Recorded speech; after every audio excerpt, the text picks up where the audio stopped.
Hello, everyone.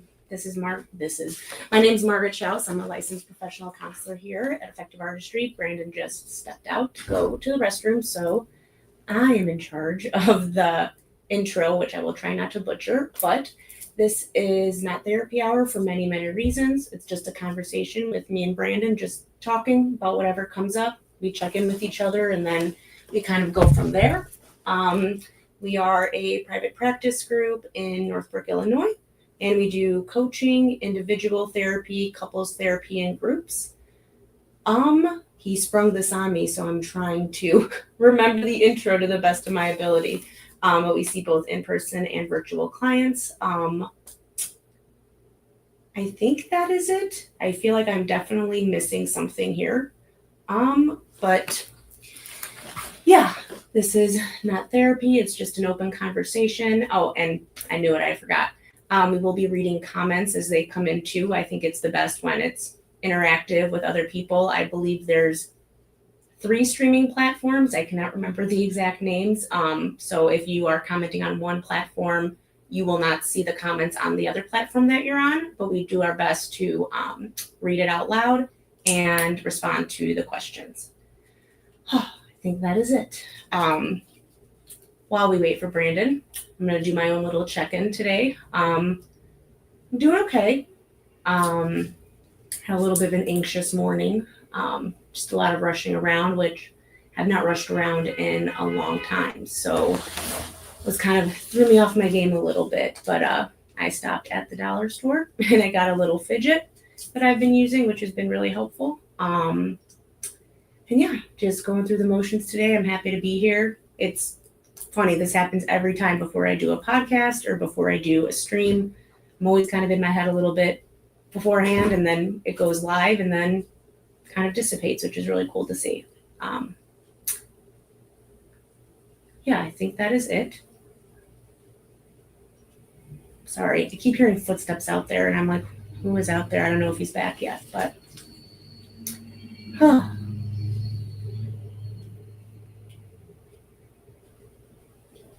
yeah, happy to see all of you. I know there he is. I did the intro. Yeah, thank you. I think I got everything. Awesome. So what's on your mind? Oh, I was just telling them. What's on my mind? Every time you ask me this, I don't know why I always get stuck. Miles, my oldest son, says the same thing. I've had clients that say the same thing too. They're like, as soon as you ask me what I'm thinking, I'm not thinking anything anymore. Yeah.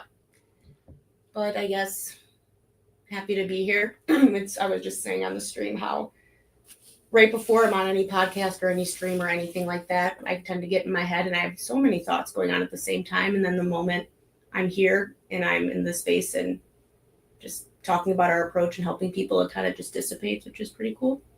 So what's on my mind right now is this new fidget that I got for myself this morning. Because I woke up, I say late, it really wasn't late, but I'm used to getting here like an hour and a half before work. And I got here a half hour before work, which threw me off, which is... Well, that's late for you, later than usual. Late for me now, yeah. I used to be like a minute or two late overtime, so kind of threw me off a bit. But yeah, how are you doing? Doing all right. Yeah, my wife is traveling right now. She's going to visit some friends for a few days. So I'm glad for that. It's nice for her to be able to go and visit them. And it's good in very many ways. It's also sad. I like being with her. I don't like not being with her. Yeah. But yeah, no, things are good. I mean, I'm behind on work stuff for sure. Certain things get prioritized. I mean, appropriately. I prioritize things in the way they need to be prioritized, and then things which are important or, well, in this case, important, but without a deadline per se. Yeah. Keep getting bumped to tomorrow and tomorrow and tomorrow.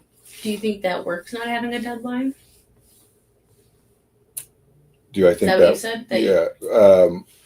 In the way I talk about it, a deadline is not a thing that you can like give a thing or not. It either has or does not have a deadline. Okay.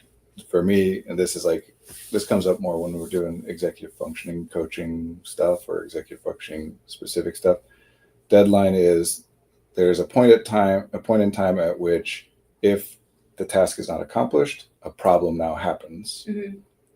And sometimes that's binary. Like if you don't do it by this time, the problem's done. Yeah. Sometimes it's at that point, a problem starts happening that will get worse and worse and worse over time. But if it's done before that point, no problem. Okay. So things either have or don't have a deadline. And this thing where people try to set deadlines for themselves, that doesn't work because that's not something you can do. I don't know why I'm confused with that. So you're saying they either have a deadline or they don't, but that, like, if you set something and it doesn't have a deadline, you're saying you can't change it to having a deadline? Yeah, deadline is a point in time at which if the task has not been accomplished, a problem happens now. Either one that just is done or, like the problem exists and there's nothing, or one where a problem starts happening that gets worse the further past the deadline you go. But how can you know that? Like, how can you know, like, unless it's something that's due, like, for school and stuff. This is due on Friday. Like, yes, that makes sense, but... It's usually things which are due is when it's coming up, where it's been stipulated. But there are some intrinsic things sometimes. But yeah, no, it's usually like a bill is due by this time, or an application for something is due by some time, or deadlines are usually things which are dictated by someone else. Okay. Who's expecting something at a certain time, and if you don't get it to them by that time, there'll be a problem. Okay. So it's not something you can do for yourself. If you don't get it to yourself by that time, what's the problem? I mean, I guess I would think, because I'm a deadline person, even with things that aren't saying that they are specifically due on that day. But I think, I don't know, if I want to do something for work and I don't do it this week, and let's say I want my deadline to be Friday, and if I don't do it, I feel like then I'm just going to be thinking about that over the weekend, and then if the next week's more busier than the previous week, then it's all going to bleed together. Right. So that goes into what we were talking about as a practice last Friday as like the negative reinforcement thing. But that's all you can do is like, oh, I'll start to get stressed or I'll start to feel bad if I don't do it by the deadline that I set. But you wouldn't have set that deadline in the first place if you weren't already likely to get stressed or upset later on, right? Like setting the deadline didn't all of a sudden, it's like, and I'm guilty of this. It's like when people are like, okay, this thing is very exciting, but I don't want to get too excited because I don't want to like be too disappointed later if it doesn't happen. Trying to do that doesn't change the fact like that it will be disappointing if it doesn't happen. Yeah. Setting a deadline or not, sometimes there are things where if you don't get it done, you're going to start to stress out. That over time, we want to make that happen less frequently, but in any given case, like whether I officially say this Friday is a deadline or not. Also, it's not like I only start getting stressed about it once the deadline is missed. I'm already stressing about it, or I wouldn't even be setting the deadline in the first place. This is also why I love being a procrastinator, because I was always told that was a negative thing, but I feel like the more that I procrastinated and waited till the last minute, I feel like I know it's weird. It's like some of my best work in school and stuff like that was the last minute. Yeah. Versus me being like, okay, this is due in a week. Let me work on it little by little. And I was just so focused, I guess, on that deadline that I wasn't really putting in the best work. Well, sure, I guess. I mean, yes, I hear you. And that is not that's not like unique to you. Like, depending on the task, for certain tasks, everyone will do their best work last minute, meaning as close as possible to the deadline. And trying to do it earlier will result in worse work, but not necessarily for psychological reasons, like you're saying, where like I'm not putting in my best work, but because you just legitimately are not able to do as good of a job earlier as you can do later. Why? Depends on the tasks. Yeah, we can read the comment. Have you heard of the Wait But Why comic on ADHD showing a national decision maker? Rational. Oh, I read it. I really do need glasses. This is bad. I can magnify it. Rational decision maker stick figure trying. Thanks, Brandon. Trying to drive the brain, but there's an instant gratification monkey making things difficult and taking the wheel. I do feel like there's some segment of my brain that I need to give little games or tasks to so I can focus on what I need to be doing. So that's a relatively, that's a funny, I should answer the question first. No, I have not seen it. No, and it sounds like a funny way to like depict this and write for like comic jokes and stuff. And that's the common way of thinking about ADHD is like impulsivity, like but it's deficit model. Mhm. That's not what I would say is actually accurate about ADHD. I've always had trouble entertaining the monkey without distracting the rational decision maker.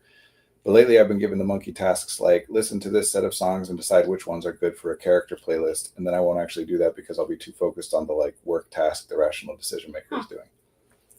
It's interesting to hear how you're conceptualizing it and how that like you're then coming up with strategies to utilize that conception, because that's what this stuff is, right? Like it's a metaphor.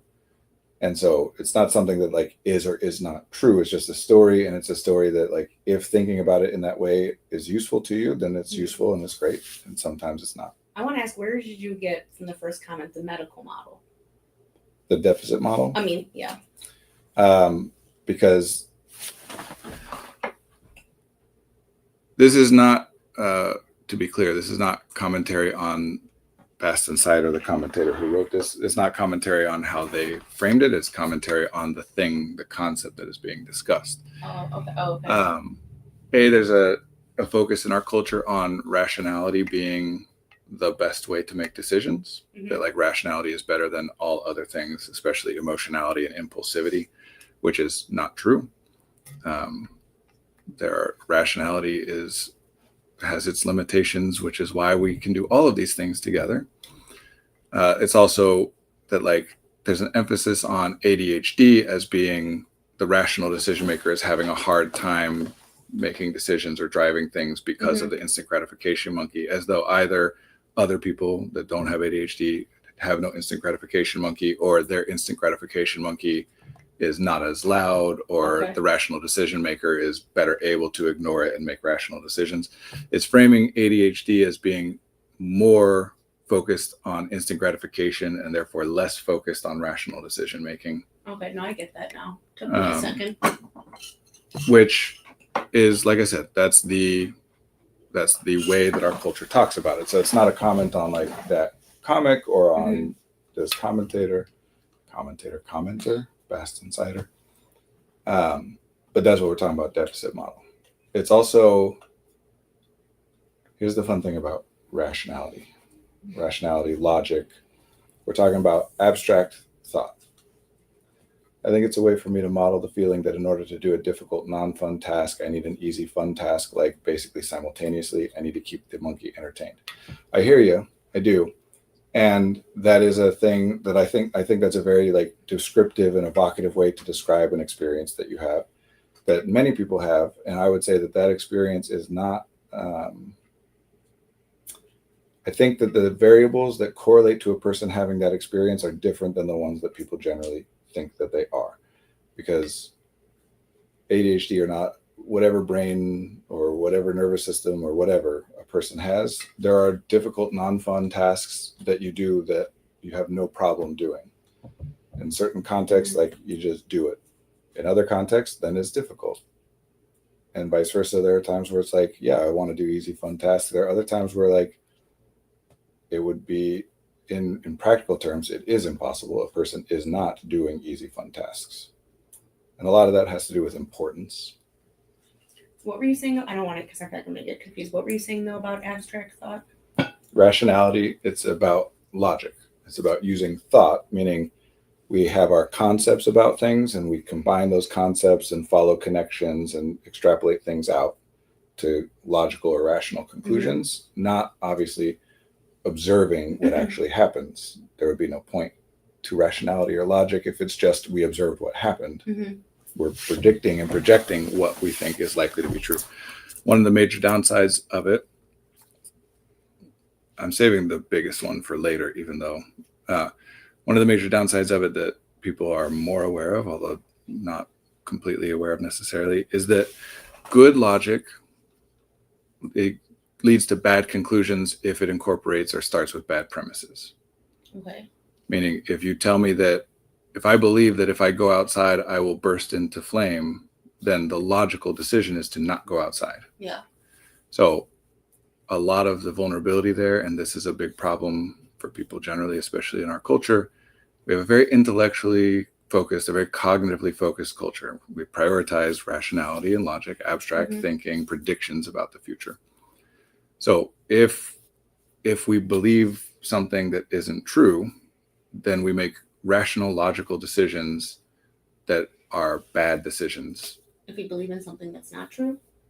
If we believe that there's something is true, which is not true, yes. Okay. Sorry.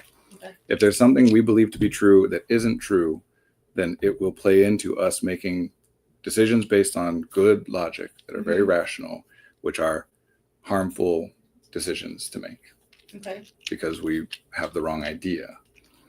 So the more you use rationality and logic, the more susceptible you are to, if you have the wrong idea about something, it's going to cause a big problem. Whereas the more you rely on, for example, impulsivity, having an incorrect understanding about how something works is not nothing. I mean, we can hypothesize that it plays into what your impulses are, but in the time of having an impulse, doesn't matter whether you have a good or a bad idea about how something works, right? It's shaped by those things in the past to some extent. Okay. What is, I guess, what I want to say, is there ever a thing where using logic is a good thing? Oh yeah, using logic is great. Well, I mean, in terms, how do I say it? Like, how do you know that point? I know that there's good things that come with logic and rationality, but then it's like, how do you find that middle ground? I mean, that's... Do you know the answer to that? Well, that's everything. So, okay. If rationality or logic was always superior to emotion or impulse, then why do we have emotions and impulses, right? The one I said earlier that I'm saving for later, the big downside of rationality is how costly it is that you can, like, to consciously and rationally think about something, you can really only do that with one thing at a time. And we live a life where we're navigating like any number of things at every moment. So even if we were going to say it's always better to be rational than to not use rationality, at the very least we could say, and that's expensive and you can only spend it on really important stuff. And so we'd still be wanting to find the balance of like, okay, well, what is the stuff where it doesn't really matter so much? But that's not actually how it is. Rationality has its vulnerabilities, right? Yeah. Logic has its vulnerabilities. The reason that we have all of those things is because the optimal strategies involve some balance of utilizing all of those things. Does that make sense? No, it does. Yes. So the central dilemma to being a human, like everything that we're constructed around, is this balance. When do we trust our thought about how something's going to go later versus our feeling about what's happening right now, or our impulse of what to do next? I know you said that it's less. Did you say it's more costly to do it with the rational logistical part? Using logic or rationality is a very costly thing, yes. I mean, I don't know, it's like I get what you're saying and it makes sense with how you described it, but I almost feel like it's less costly. That's what everybody thinks. That's one of the problems, yeah. Well, see, first you have to be named Kirk, and then you need a doctor named McCoy and a first officer named Spock, and then you have them fight with each other while you sit and listen and decide who's right. That's funny. I like that, Star Trek? Yeah, I do. Okay. I do. Using Kirk and Spock and McCoy to be, I'm assuming here Kirk is the impulsivity, McCoy is the emotionality, and Spock is the rationality. And yeah, kind of. In fact, if we wanted to get real, like nitpicky and specific, that's what choice or decision making even is being aware of multiple possible options and then rejecting all but one. Yeah. Mutually exclusive options, right? Like if there's multiple options and I can do all of them, I can do it. But if it's right now, I either pick up that and take a drink of that, or I pick up that and take a drink of that. Most of the time we don't call that choice because I'm not actually thinking about, well, there's two mutually exclusive things. Which one do I go with? But sometimes I'm aware of both of those things.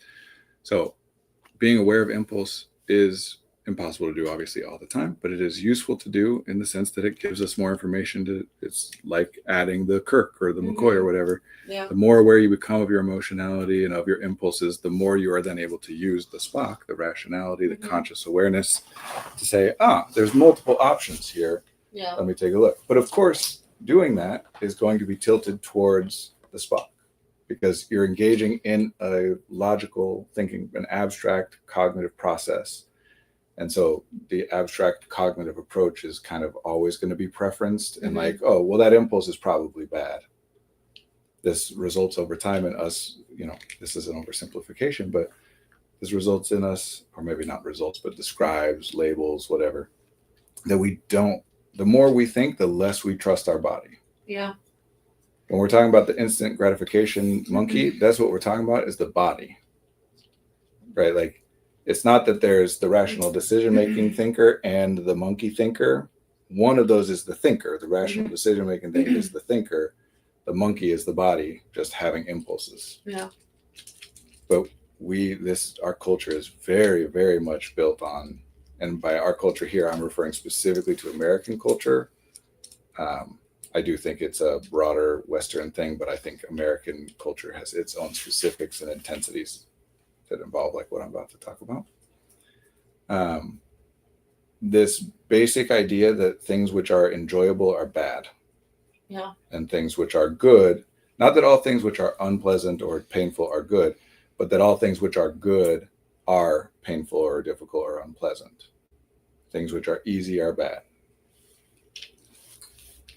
This has, we could say it has roots in, or we could say it is given voice by like the puritanical kind of religion and philosophy that a lot of America's foundation was tied to, like overcoming the body's desires, not giving in to sinful, whether that like one of the 7 deadly sins is sloth, meaning like resting, idleness, not doing stuff. Really? Yeah. It's one of the worst ones. It's just like not doing stuff. But obviously there has to be a balance between how much you rest and how much you do active, I'm trying to think of what word to use in this context to be the opposite of restful. Draining. Draining tasks.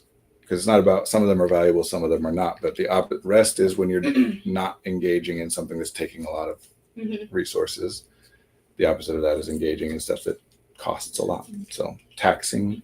I want to go back to what you said about, you said all things that are in our culture, it looks like the things that we think are good are the things that are the most unpleasant.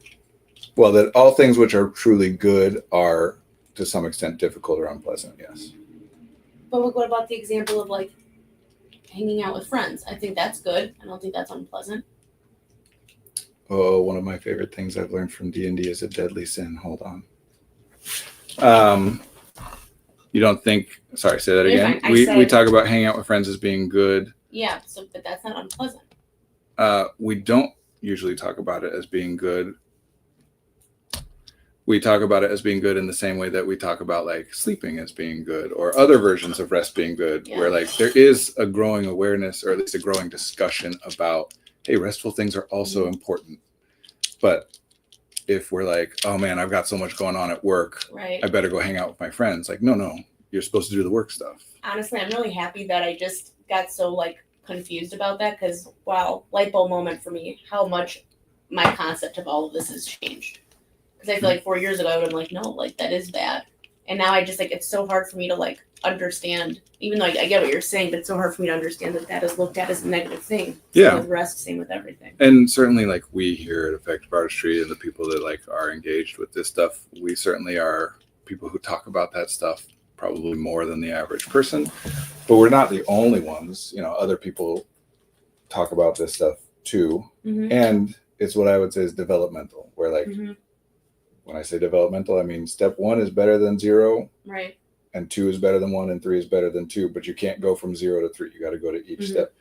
So learning that rest is important is a developmental thing. Right. Like it's better than thinking that rest is not important. It's even better to go beyond that and not associate it with the importance that it has, that rest is important because it enables you to do more taxing things later, but that it is inherently valuable, not just for what it does for you. And I want to say too, like what you said about like, yes, we're not the only ones that think that, but I think a big difference is in how we view it is I think a lot of people look at like rest and those things as good, but in moderation. Like, okay, I can only rest then for 2 hours a day. I can only see my friends for a few hours a day. Like there's still like a the funny time thing frame is, on it. A, rest is good in moderation. Too much rest is bad. B, it's important we talk about this sometimes to differentiate between rest and recuperation, Mm-hmm. because things which are recuperative, things which help you recover, are not always, but are oftentimes very active things, not Mhm. restful things. They take resources. Yeah. And as with almost everything, like for humans, unless we're talking about certain constructs where we've set it up to be a certain way, pretty much everything is like too much is bad and too little is bad. Right. There's nothing where like more of it is always better or less of it's always better. You need to find the right balance, and we're all trying to navigate that. Mm-hmm. But it's different for everyone. That's why, like, I've just heard people's views of being like, okay, like rest, like sleeping is good, but like you can't have more than 8 hours and you can't have less than this, and like there's still like this. I don't know, like. So I don't know. the other thing that's funny about that is that, as opposed to talking about restful versus taxing, or restful versus productive, which is what people often Mm-hmm. describe it or divide it up into, which is not great for certain reasons. By the way, acedia, I don't know what that is, but I'm assuming that's the deadly sin learned from D&D. Acedia at one point was thought of as one of the fundamental sins. It was like moral listlessness. Interesting. What does that mean? Like the doldrums, like listlessness, not feeling energized or active or having any kind of a desire to do any kind of a particular thing, but also like not liking the way that it currently is either. Okay. It almost sounds like, no, that's not the right word. I was going to say indecisiveness, but that's not the right word. Sure. A refusal to accept the joy of God. Interesting. Ooh, that is interesting. Especially that it would get thought of as moral listlessness.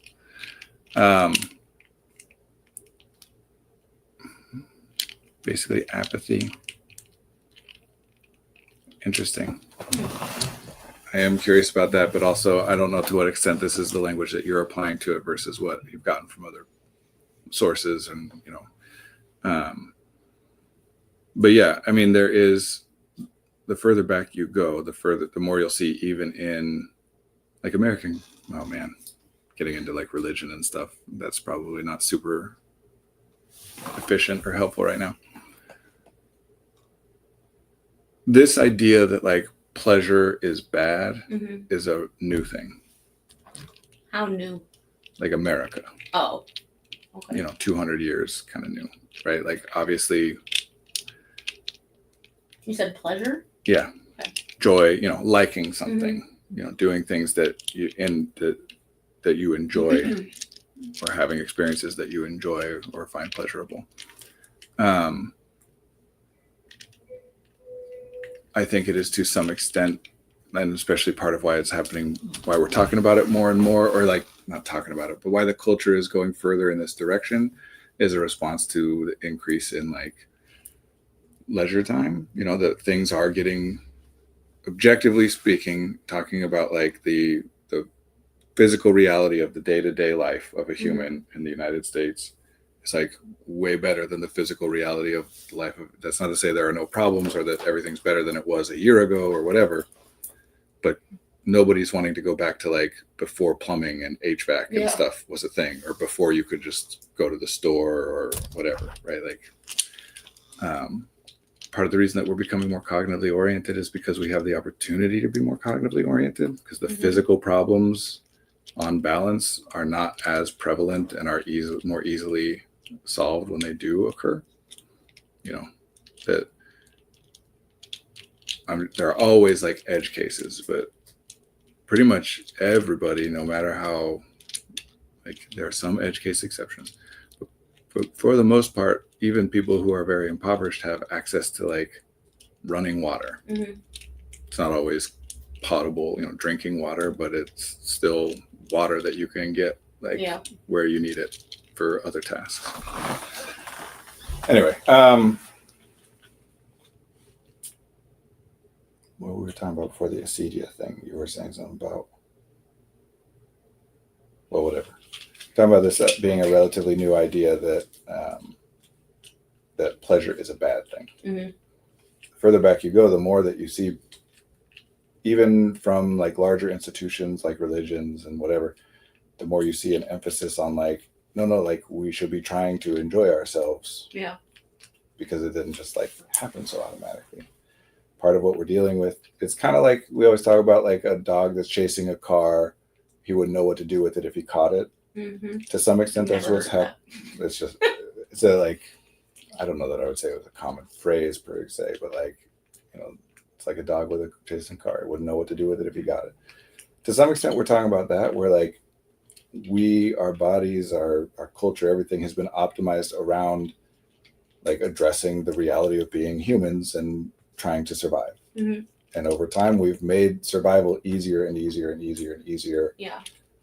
And now, again, this is not to say for everybody, but at this point, like survival, physical survival, is way easier than it was 100,000 years ago. You know what I mean? Like, and even though that's like, I mean, obviously that is a good thing, but then does that also lead to like, that's another reason why we're always so much in our heads now, because then we focus on the cognitive part of it? To some extent, yeah, because we have bodies, including the brain and the nervous system are part of the body. Mm-hmm.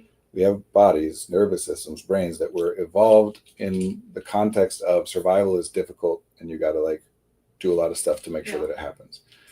Well, as a species, we've done a lot of stuff to do that, to improve it, to make it better. And then when you get to a point where it's like, okay, well, now you don't really need to do anything in order to survive. I know that I'm not saying that that's true of everybody, but you know, for many people, you know, you could do almost nothing and still not die physically. Then our system is still built around this idea that like we got to be doing stuff to survive. Right. To some extent, the stress that people are feeling about like what are often unimportant tasks is like we have systems which were built to respond to important tasks that aren't being done and get stressed about it. Stress is the result to some extent, depending on how people are using it. But part of what we generally mean with stress is like adrenaline being dumped into your system in order to enable you to physically accomplish tasks, which was really important when it was like, we're like starving. There's reasons that we have systems built in to be like, shut down the hunger sense, shut down the ability to monitor, am I pushing myself too hard or not? Because it doesn't matter. Like if I don't find something soon, whether or not this is sustainable is irrelevant. Right. Only in good times do I then shift into like, is this sustainable and is this optimal and how do I make things better? We still have those bodies, we still have those brains, those nervous systems. The physicality does not change very quickly. For the most part, we have the same bodies as humans from 200,000 years ago. Obviously little variations, but that's identifiably the same species. You really believe though, like it's the same, like, how do I say it? Like we respond to the exact same stimuli physically? We would respond to the exact same stimulus. What do you mean? What do I mean? Like, I don't know. I feel like hearing you say like, we have like the same, what do you mean by like we have the same bodies? Literally like the physical but not composition of our bodies is. Okay. Because I was thinking of like, when I feel like fear and I feel anxiety, like those types of. What triggers those things? Yeah, are different. What triggers those things are different. Sure. As they are for one person to the next, not even just like over time or even one person from one, you know, like sometimes there's something that scares me and then it doesn't scare me anymore. Yeah. So how we respond to stimuli changes. Certainly some things change more easily and more quickly than others. You know, the more common like fear or a phobia is, the more likely you're able to point at it and say like, that's like an ancestral thing where like, you know, there's a reason that we as a species tend to be afraid of snakes and spiders and stuff. But that's still something we can change how we respond to the stimuli. But the systems in place for responding, for detecting and perceiving the stimuli in the first place, including the systems that are in place that allow us to change the way that we perceive and respond to stimuli, those systems are all the same, roughly. Okay. Again, there's, you know, like the scientific, you go back 200,000 years, there's not a whole lot of data and evidence and whatever. So it's not like an exact number and there's some debate on exactly what, you know, at what point do we become our current species is a little bit arbitrary. But 200,000 years is a generally accepted. That's when we became us. And, you know, recorded history, depending on exactly what you mean by that, you know, like written recordings, that's, I think the Epic of Gilgamesh is like the oldest story we have. And that's from, I want to say like 12,000 BC. That seems too old. I think written language is only like 6 to 8,000 years old. But let's say it's 20,000 years How old. accurate are they though? How accurate are what? The oldest writings. Oh, who knows? That also depends on like our translation of them. I'm just Yeah. pointing out that like even if you go back to like oldest recorded writing, that's still like less than 10% of the time we've existed as a species. We're not evolved for this context. And so we've created a life for ourselves that we are driven to want to create for ourselves and for each other. There's inbuilt incentive to build lives like this that are, as much as we are able to make them, free of deprivation and suffering and whatever. Not to say that we couldn't theoretically make them even better. We could and can and should. I'm curious how your time was all together. Because I'm getting a little lost. Well, as that happens more, as the problems of my day-to-day are not like physically oriented more and more, then of course my focus will shift more to cognition.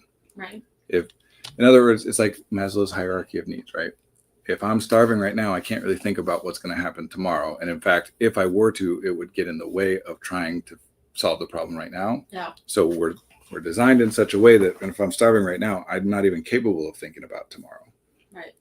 But if all the problems are fine right now, okay, I'm not starving and I'm not like dying of thirst, then we shift to that safety and security. So that's where we start to think about like, okay, but what about what's next? Like I'm fine right now, but let me make sure that like I'm still going to be fine in an hour or in a day, whatever, that nothing's going to attack me.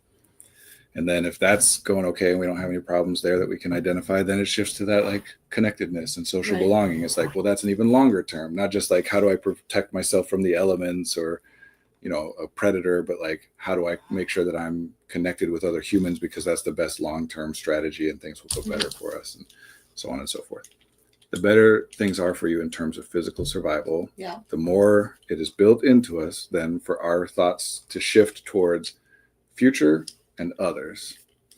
I think cuneiform is one of the oldest forms of writing we found, Mesopotamia. Sounds right to me. That's the Epic of Gilgamesh is I really wish I knew what Babylonian. this was. Mesopotamia is like a geographical area.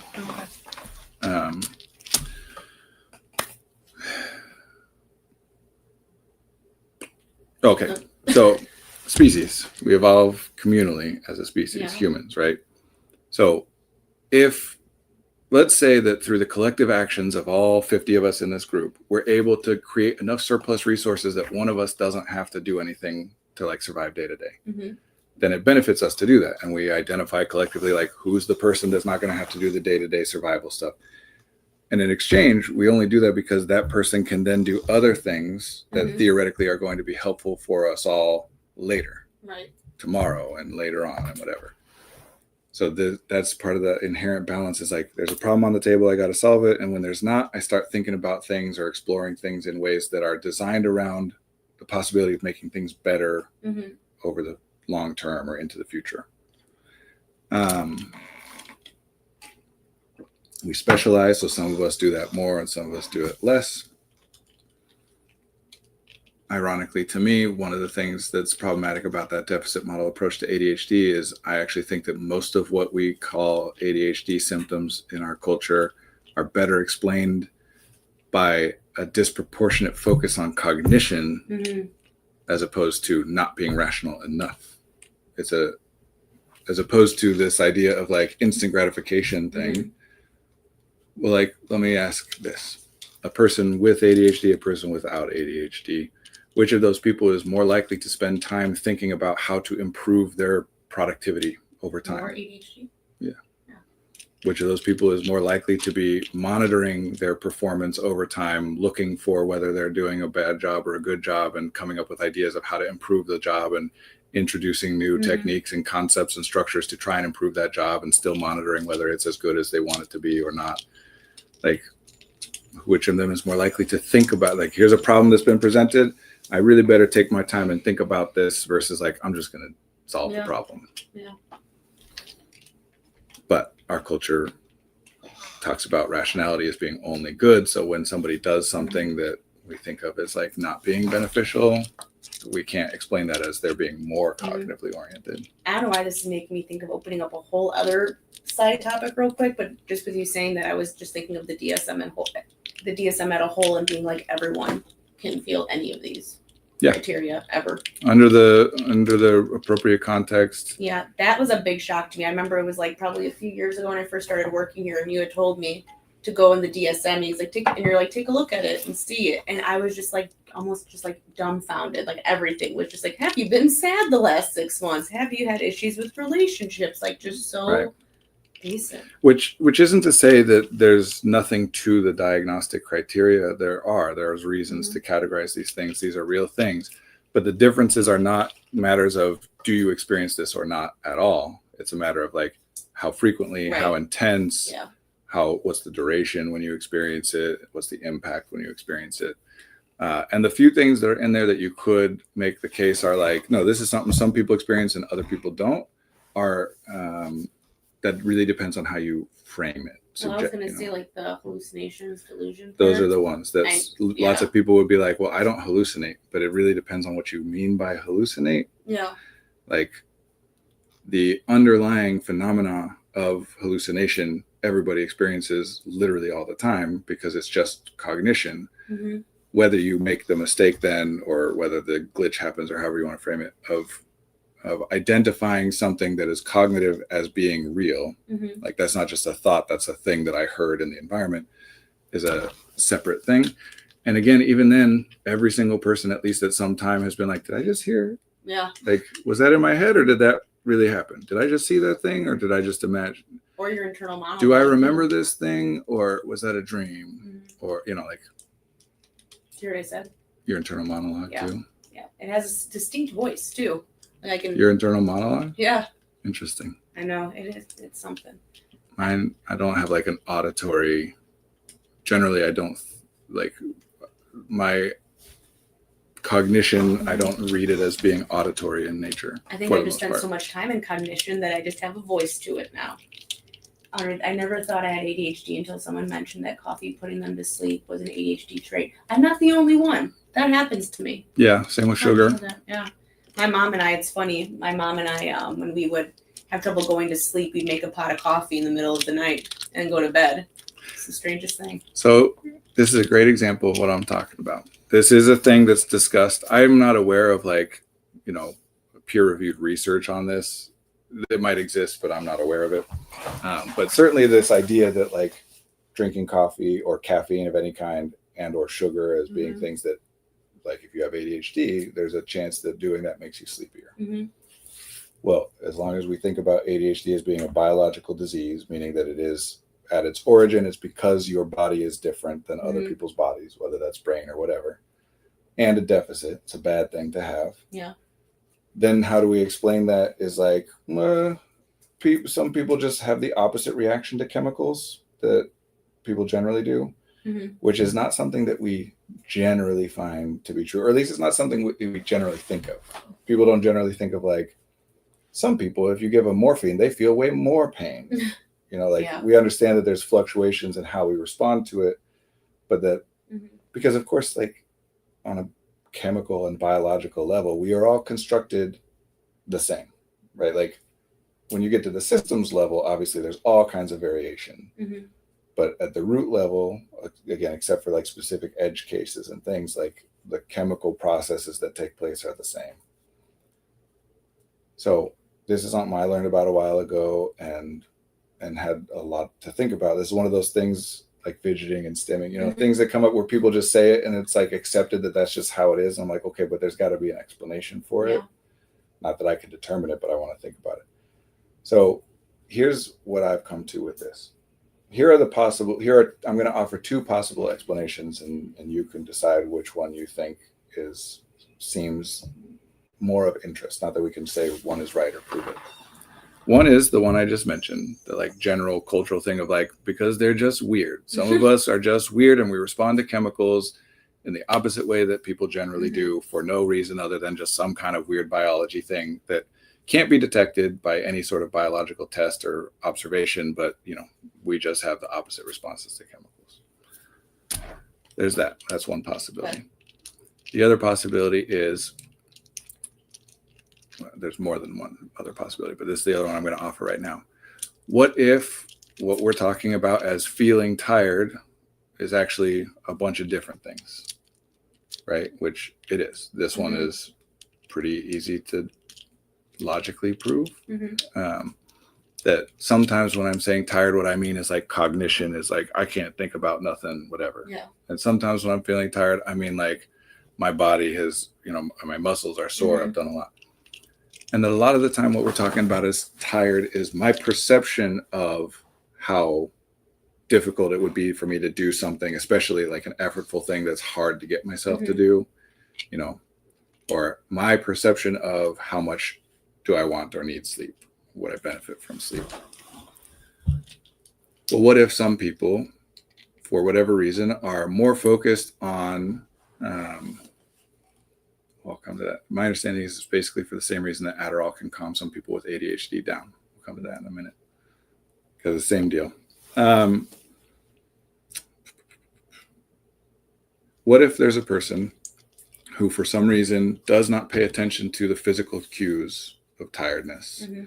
And when they're evaluating how tired they are or are not, what they're evaluating is like, how beneficial do I think it would be to do more things, or how enjoyable do I think it would be to do more things? And if things sound enjoyable or beneficial to me, then I'm like, I'm not tired. And as things sound like nothing sounds fun and I don't think it would be good for me to do that right now, the more that happens, the more I'm like, yes, I'm feeling tired. Okay. Well, that person, right, they would have other cues going on in their body that are telling them that, like, it's a good time to rest now, that they're just missing. What if one of the functions of caffeine or sugar or whatever is that it helps a person to become more aware of those other cues? That, like, if you're a person who just woke up and has slept well and whatever, and you drink caffeine, it energizes you because it's connecting you into like, oh, like my body's ready to go, even though my mind is still like, I never thought of it like that, actually. But at the end of the day, if you drink it, then you're more likely to be like, oh yeah, I'm tired. I didn't realize how tired I was. I like this one a lot more, but I want to say in the beginning, I was just going to choose option one of like, we're all just a little weird and quirky, because I will spend too much time going down this rabbit hole. Well, we are all weird and quirky, but the mechanisms of that weirdness and quirkiness. So my understanding is basically the same reason Adderall can calm some people with ADHD down. That's solid theory.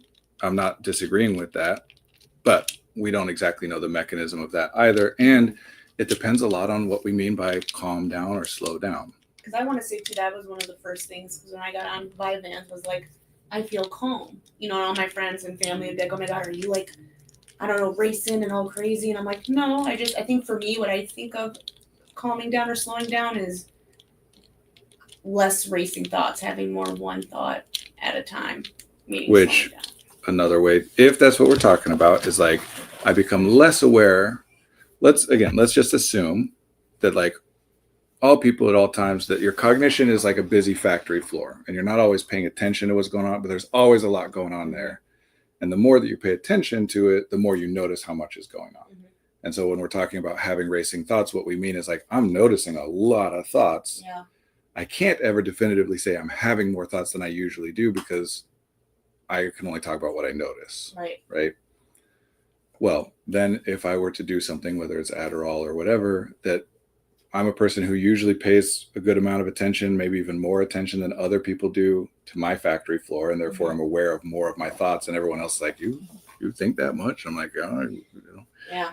When we're talking about self-report, not about whether or not you have that much going on or they are racing, but just how much you're paying attention to it. Anything that I do that pulls my attention away from that to other things is going to be something where I'm like, oh, I'm not thinking as much. Right. Because other things, take Adderall and coffee and other things out of it, and just say, like, what about mindfulness exercises, which are things that are designed to pull your attention to other things? What about reading a book or playing a video game or having a conversation or engaging in some kind of, manual hobby, knitting or whatever? All these things are things that pull our attention. There's a lot of differences between them, but they have all in common that our attention is going to this. Yeah. And if more of it's going to this, less of it's going to my thoughts. Right. We're not talking about thoughts, the speed of thought, actually. And nobody, not even, you don't have to accept what I'm saying. When people are talking about racing thoughts or your thoughts speeding up or slowing down, nobody's talking about actual speed. That's not a thing that can be monitored or detected. We're just talking about, does it seem to us like there's a lot and that they're disjointed, Okay. right? Is that the same though as saying that like, oh, I lost it, not the speed, but just you're able to not put so much awareness into the thoughts? Well, that would be one of the factors. The other would be to what extent you are identifying them as all being connected and purposeful. Oh. So like, Oh, I don't think that. in other words,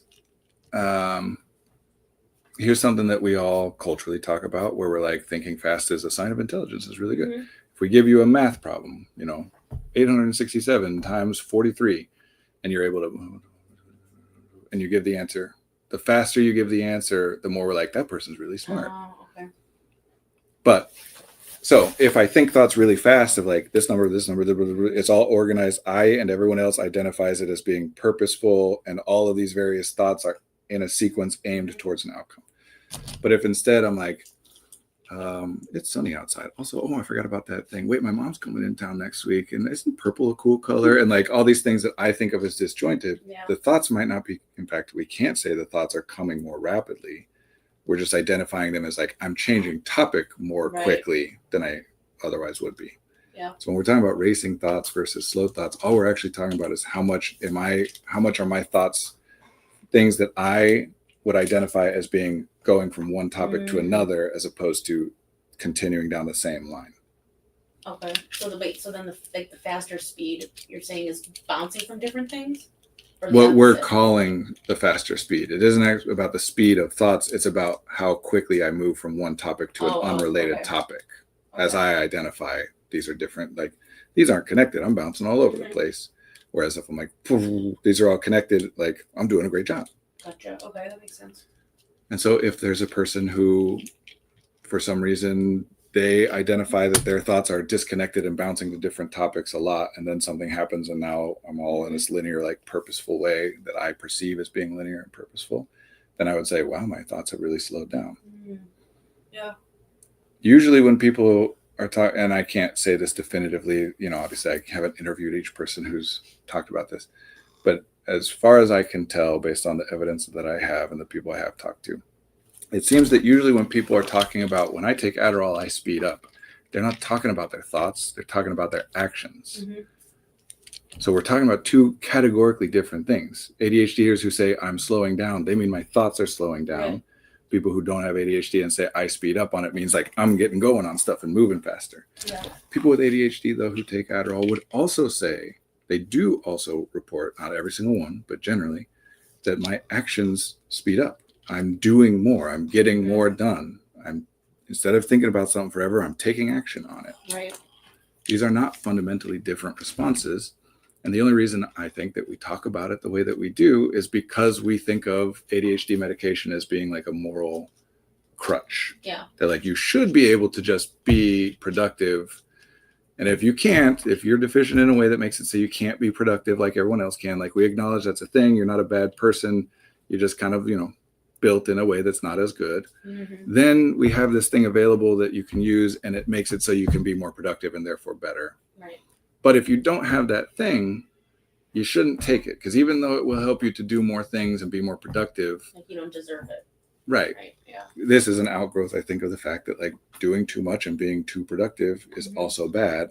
Mm-hmm. We don't want to acknowledge that. So instead we're just like, oh, you don't need it.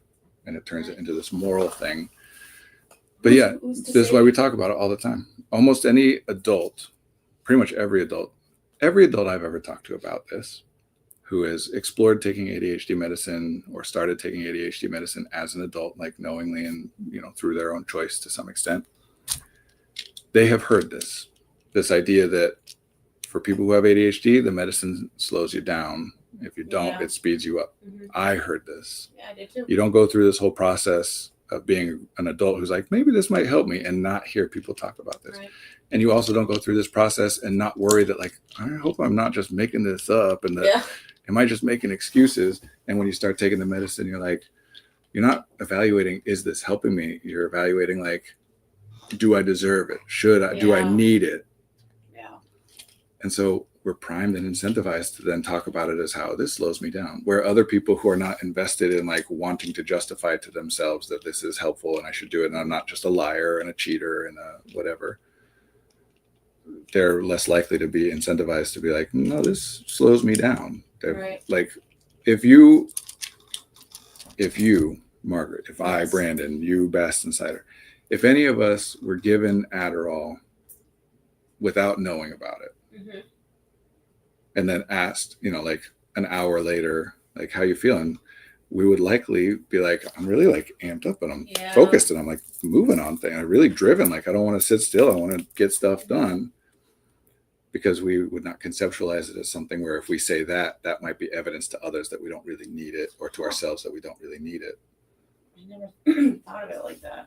I take my Vyvanse pretty much every day, Yeah. and many days my hands get shaky as it's kicking in. Like, yeah, it's amping up the body. Yeah. It's making us think less. That's the whole point. Instead of thinking about this and that and that, my thoughts are more oriented around what's right in front of me, or Right. one chain. And like creativity is nonlinear thinking. Any version, not just artistic creative thinking, but any version of innovation, creative, like coming to new conclusions, is the result of taking things that you have previously identified as not being connected and being like, wait a second, Mhm. if I connect these two things, then I arrive at this new conclusion, Right. which means that there's inherent benefit, at least potentially, to thinking about things in seemingly disconnected ways. You cannot come up with any improvements, anything new. You can't even derive logical conclusions without considering things which you had previously, and therefore others previously, at least as far as they've talked to you about, Mhm. have identified as being disconnected. And again, there's a balance. If we're just thinking about, like, sometimes we think about things that seem disconnected and we don't connect it and we don't get anything useful out of it. And then we can be like, well, that was a waste. Right. And then other times we're like, people are like, why are you thinking, stop paying attention to this? That's not important, blah, blah, blah. And then they're like, oh my gosh, how did you realize that? Yeah. It's helpful sometimes. It's not helpful other times. We can't know in advance when it's going to be helpful or not. This is the point of neurodiversity. Like the idea, the philosophy of neurodiversity is that this is how evolution has constructed us. We are meant to be Mhm. different from one another in this way, because it is useful to have some people who are doing more disconnected, nonlinear, creative thinking, and some people who are doing more linear, step-by-step thinking, and some people who are just not even aware of their thinking as much and are just engaged in doing stuff Right. more. And we balance each other out. It's only once you start to be like, well, each person is supposed to be completely independent of all other humans, then you start to think about problems. Mhm. Because the idea that we're supposed to be the same, that like we should all sleep 8 hours a day, or Right. we should all think in this way, or we should all engage in these tasks to this extent, or work in this way, that only makes sense if we think that the way that most people do it is the optimized way for an individual to thrive. Yeah. And we each should be optimized for individual thriving. That's not real. That's not how it's supposed to work. That we cover each other. If nothing else, some of the things that you enjoy are things that other people don't. Yeah. And some of the things that you enjoy that other people don't enjoy. I enjoy talking to people. Mhm. Not everybody enjoys it. Certainly nobody enjoys it in the exact way I enjoy it, or to the extent, or whatever. But there's at least some potential utility in it. So thankfully we have a society that is scaled to the point where we can specialize enough that I can be like, I'm a talking person. That's what I do. I talk to people. I focus in on like how we talk and deduce things about how we think and feel and behave based on how we talk to each other. And then other people can be rolling around and be like, that's not my thing. But if and when a problem comes up that's like, ooh, this seems like something that talking could help with, let's go to the talking guy. Yeah. And when I'm like, ooh, here's a problem that like talking's not going to do anything about, let me go to the person who knows how to do something about this. If we instead were like, you shouldn't talk so much, that's more than the average person talks, like, then none of us are going to be capable of doing anything that everyone else isn't also capable of doing. And our entire species, our entire society suffers for that. Yeah. We're specialists. We are supposed We to sure are. specialize. If you're good at math and bad at visual art, then you're not going to benefit yourself or the species as a whole by spending all your time working on visual art and ignoring math. And vice versa, if you're good at visual art and bad at math, the optimal strategy for you as an individual and all the communities of which you are part, everyone with whom you have a relationship, is for you to focus in on the stuff that you're good at. And the stuff that a person is good at is also the stuff they enjoy the most. Yeah. When we talk about these things, it's like instant gratification. Well, what if the thing that's instantly gratifying to you is an actually valuable and helpful thing to do? Yeah. In that case, is it still bad to pursue instant gratification? Or is it like, hey, thank goodness that somebody's instant gratification is doing this thing that's important, but that I really don't want to do? Right. No, that's true. And don't get me started. I know we got to wrap up. Don't get me started. Don't get me started on the idea that, like, well, everybody would want to do that. If everybody did, then why don't they? Yeah. Like, the idea that people with ADHD or people who are struggling to be productive are sitting around just having a grand old time all the time. Like, I'm here, you're here, we're talking about this because people are sitting around feeling like crap. Yeah. No, it's not like, oh, I feel so great about myself sitting here and doing it. Sometimes it is. And Yeah, everybody with experiences everything, that though. sometimes. No matter who you are, there are times where you're like, so nice to take a break and not do anything. Right. And again, no matter who you are, there are times where you're like, I am bored and I want to do some stuff and this sucks. Yeah. And there are absolutely. times where you're like, I'm struggling to get myself to do things and I really should. And I feel guilty and stressed about it. And like, we're not trying to make it so that individuals can accomplish everything on their own. Mhm. That's absurd. You need help from other people. You just try to survive. So I know that this is crazy to most people because it is a specialization. You know, it's like What is crazy? the way I'm talking, the way we're talking about Oh. this stuff. It's the equivalent of like if I'm at a party and we're talking about like what car we drive or Mhm. whatever. You know, we got a minivan, and somebody's like, "Well, do you know the mechanics between internal combustion engines really rely on this like specific chemical interaction between like for the most part, most of us are gonna be like, I mean, it's not like cool, whatever, Yeah. but I'm not like interested in that. It's not relevant to me. Right. But I'm really glad that some people know all about I was that. gonna say, thank God. And yeah, the way we're talking about language, the fact that like speeds me up or slows me Mhm. down isn't something that anyone can really define. That's not to say people are wrong and they shouldn't talk about it that way. That's to say that like most people only need to say that that's my car. Right. But sometimes there are problems. And when there are problems, then it is useful for there to be somebody that can sit down and be like, well, let's look under the hood. Let's take a real close look at what exactly you're reporting. What is your theory about the mechanism here? What does that word mean? How might it impact you? That's all. And this stream is for people who are interested in that. Not the people who are like, okay, you know what I mean? Like, Right. all of us are like that. Me too, sometimes. But if this is something that you're interested in learning and understanding on a deeper, like more manipulable level, Mhm. the more granular understanding you have, the more you can change things. Yeah. Same way that like I can't really change the way that a piece of software works because I Mhm. don't know how to code. But somebody who is like a very talented and experienced programmer, if the software is not doing what they want, they can open up the code and parse out like, oh, this specific phrase, oh, this is a colon instead of a semicolon. Stuff that to me would be like, who cares? It's the same deal. But to them, it's a meaningful difference and they can make a change and now it's doing the same deal. I know that what I'm saying, what you and I talk about, to most everybody, it's like no difference, same Right. deal. Yeah. But that's why we're able to make changes more effectively. I love that. I know I gotta get going. It was so nice being with you all. I hope you guys enjoyed my intro. I hope it was up to standard. Yeah, I'm going to go back and watch it. And I'm in trouble. Yeah. Good to be with you all. Same time next week. Yes. Have a good one.